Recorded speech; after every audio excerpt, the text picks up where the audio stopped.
The person who confesses that he is a sinner. Always. The person who truly repents. That was you and I at one time. So now we are called by Jesus Christ. Jesus said to you today, follow me. Do you say, I need to do something, so later I will go. I hope. Let's do it now as a disciple. When Jesus calls you, I think it's really a good opportunity to serve, to love, to worship. Amen. From the book of Matthew, chapter 9 to 13. As Jesus went on from there, he saw a man named Matthew sitting at the tax collector's booth. Follow me, he told him, and Matthew got up and followed him. While Jesus was having dinner at Matthew's house, many tax collectors and sinners came and ate with him and his disciples. When the Pharisees saw this, they asked his disciples, why does your teacher eat with tax collectors and sinners? On hearing this, Jesus said, it is not the healthy who need a doctor but the sick. But go and learn what this means. I desire mercy, not sacrifice, for I have not come to call the righteous but sinners. Amen. And now let us open our heart, our mind, and our soul to listen to the sermon of Reverend Limichin entitled Introducing Matthew. Did you notice last week was my Bible? Remember? Was Matthew? Isn't it? Matthew? Forget. It's already gone. It was Matthew's story of Joys of Master, isn't it? I remember I preached it talent, isn't it? Maybe it comes from Level Park and maybe you may forget. But now remember, isn't it, talent? How many talents you have? Many? Yeah. I just try to, I was thinking what is the best way I can share, then I just look for the Matthew. So maybe I will keep trying to preach about parables of Matthew. So you may more know about Matthew, but from the beginning, maybe you need to be informed for the Matthew. But I think it's in our passage this morning, we see Jesus called to a man called Matthew, to one of the disciples. Remember, how many disciples? 12. Then Jesus was the one choose as his leaders and followers. And then he chose as a tax collector. What happened here? In other place, he is called by Levi. The Matthew, the first name was Levi. So when a person was taken to serve a new master, the new master gave them individual new names. So it's meaning very fresh for the Matthew is new names. If we read the account in the Old Testament of the subjection of Israel by Babylon, Nebuchadnezzar gave the king of Israel a new name. Jesus gave Cephas. The one name was Peter. The first name was Peter, but Jesus gave Cephas. And he probably gave Levi the name Matthew. Levi was no longer the tax collector. And the kind of man he had been before, but was changed by his encounter with Jesus Christ. Before, he was tax collector, but when he met Jesus, he totally changed. He's no longer sinner or no longer tax collector. He is the disciple of Jesus. So we take this out of Gospel of Matthew because it's a Matthew's own story, the book of Matthew. There is something, we can find it even though the narrative is so short, Matthew's story is only this one, today verse, only chapter 9, verse 9 to 13, 5 verses. So we have here only 5 verses, and yet these verses say so much. So we have in this man, Rabbi, an illustration of every one of us. So Matthew chapter 9 verse 9 as Jesus went from there. He saw a man named Matthew sitting at the tax collector's booth. "Follow me," he told him. And Matthew got up and followed him. This is the one very short story. Then it marked. When we see the book of Mark, we have a parallel passage in which his name was Levi. We can find it another. It was named Levi. Then Mark 20, chapter 2, verse 14. As he passed by, he saw Levi, the son of Alphaeus, sitting at the tax office. And he said to him, "Follow me." So he rose and followed him. That's the calling of Matthew, Levi. And Luke also named Matthew Levi. Matthew was almost likely not too proud of Levi. He don't like name of Levi because it was tax collector before. The name he had been, he preferred Matthew, the name he had become. So when the 12 disciples, he no longer used Levi. Its name used Matthew. So this is Matthew's personal testimony. So now, just imagine him sitting and writing on personal experience, the book of Matthew. As a tax collector, he was a man bitterly opposed, talked and gossiped about, hate by everyone. In that time, he was tax collector, then everybody they don't like him because he got the money to offer to Roman Empire. So, as a tax collector, he were the tax that they were classified with the laws of sinner. They said they gossip him, "Oh, sinner, bad guy." Every tax collector they blame. Then they collected the tax for the Roman conquerors. They were immoral, unjust, money hungry, and worldly minded. They cared more for possessions and worthy than for people. So used to be tax collector. Now maybe we can say accountant. Isn't it similar work in this time? They became rich because they got tax. Then they will make probably not offer all. They also keep for themselves later, and then they offer for the governor. So the tax collector became rich. That might be.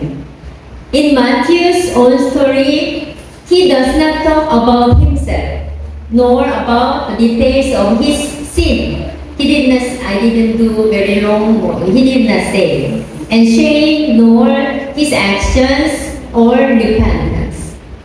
But he does lift up Jesus and the glorious salvation Jesus came to bring. He emphasized not his own conversion, but the fact that Jesus came to save all tax collectors and sinners such as himself. So meaning, when Jesus called Matthew as a disciples, meaning all the tax collector or sinners, they have chance to be disciple to the Lord. So Jesus saw a man, a sinner who needed a savior. Jesus was called the sinners. They hated him and all other tax collectors, not only Matthew. But Jesus saw the man, Rabbi, and in him was the man, Matthew. Jesus saw where he was sitting and what he was doing. Jesus saw his heart, Jesus saw his mind, even Jesus saw his pain. Jesus saw his loneliness, Jesus saw his lack of purpose and meaning in life. Surely Jesus saw a man who needed a savior. Just imagine, Jesus is looking or saw who need Jesus. Do you need Jesus Christ? Or you don't need, or you refuse about Jesus Christ? If you really needed salvation, or if you really needed Jesus, God is look for you and find him and call you. So we were all rabbis, like a sinner, tax collectors. Jesus saw our heart, Jesus saw our mind, and our pain, our loneliness, our lack of purpose and meaning in life. Jesus is truly saw a person, the person who needed a savior, like us, like me. Jesus called the man, called Levi. Jesus dramatically said, "Follow me." It must have been very forceful or to the point. Rabbi wants to follow immediately, without hesitation. Jesus called such one of us in a manner fitting our individuality, age or gender, and upbringing, everything, the situation. So Matthew 9 verse 10, chapter 9 verse 10, became an evangelist. Matthew was. So while Jesus was having dinner at Matthew's house, many tax collectors and sinners came and ate with him and with his disciples. Imagine, the tax collector's house might be very big. And then their friend must be maybe similar person, tax collector. The sinners, they come and eat with Jesus and his disciples. They eat together. Came and then sometimes there is a problem. When we have been Christian for some times, we have neutrally narrowed our circle of friends to Christian. So are you friend Christian? The Christian is here. Are you friend or Christian? Sometimes non-Christian also your friend, isn't it? It might be, I have also Christian who are friends. But talk about our faith is not a problem. Inviting people to church is not a problem. Who are Christian or not, everybody. We are just alienate from non-Christian. And yet, we are still admonished in 2 Timothy chapter 4 verse 5. But you be watchful in all things, and your afflictions, do the work of an evangelist. Fulfill your ministry. Do the work of an evangelist. So, like, no matter what, you're Christian, isn't it? So, God was for you for as an evangelist. Meaning, you share the word of God to your friend, your families, your workmates. Do you also introduce Christ to your friend? You just hide, oh, Christ is only me, not others. Yeah, just simply share. Oh, do you believe in God? God belongs to you. Then let's go to church. I think that's the one we can do, whatever. That's the one we are commanded by the Lord as evangelists. Not only pastor, but also everybody, be a Christian, as a disciple. Matthew chapter 9 verse 11. When the Pharisees saw this, you know the Pharisees is like who are very good in the church. They are. They saw this and they asked his disciples, why does your teacher, meaning Jesus, eat with tax collectors and sinners? They're questioning. We really should examine Jesus' example here. Jesus went where the sinners were. He did not avoid or shy away from them. Sinners felt comfortable coming to him. Jesus had meal with sinners, immoral people whom society and religionists reject and avoid. Jesus and sinner were close friends. Do you? Even the non-believers are your friend? Yes. Still, you invite and you are the one to evangelize, to share the gospel. So, oh, sinner, dirty, I will be avoid. Then you are already against the Lord. So, we are really care for all of us. But it's hard. Sometimes, who are a sinner is no problem, but sometimes who are not very good person, it's very hard to be approached. But this is important. We are to be out in a world to be pleasing to sinful men, but we are not to be of the world. So someone is always looking. Satan is always seeking a means to destroy our ministry. When you are working for the Lord, always there's a Satan come and destroy our ministry. The Pharisees saw Jesus with these sinners and were asking, what is good Jewish boy doing with these people? They blame Jesus Christ. What he is doing? Why he is with sinners, not with them, Pharisees, like religionists. Matthew wanted his old acquaintance to come to know Jesus, and Jesus wanted them to come and follow him just as Matthew did. But the Pharisees found a good Jewish boy. It's the good Jewish boy is Jesus. Acceptance of these people, something to be condemned. Sinners. Their produce was something that Jesus could not abide. So, sounds very much like these Pharisees and some people in Christ church today. Some say that they are people of conviction, but some convictions are nothing more than prejudice. Some who call themselves Christian will not fellowship with others who do not worship in the same manner. Is there love? Still, we can say we are loved by the Lord. The church really doesn't need Pharisees, like only us, we will be. But I think church is open to who believe Jesus Christ, who are needed the Lord. So everybody, we are welcome. The church needs more Christ-like people. Something very hard for me.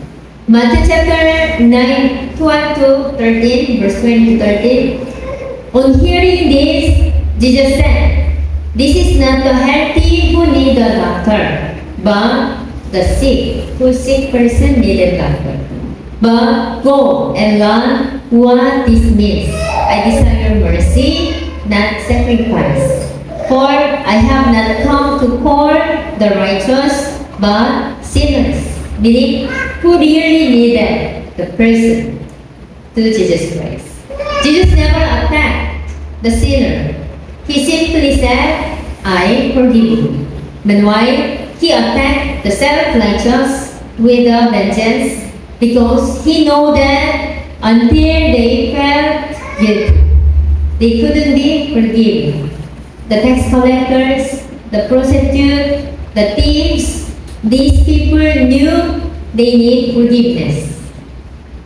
Jesus came to seek and to save that which was lost. Jesus does not call the self-righteous and the self-satisfied. So they feel that they are good enough to be acceptable to God. Jesus called the sinners to repentant, the ones who are deeply aware of their need for a Savior. Do you need a Savior? Yes.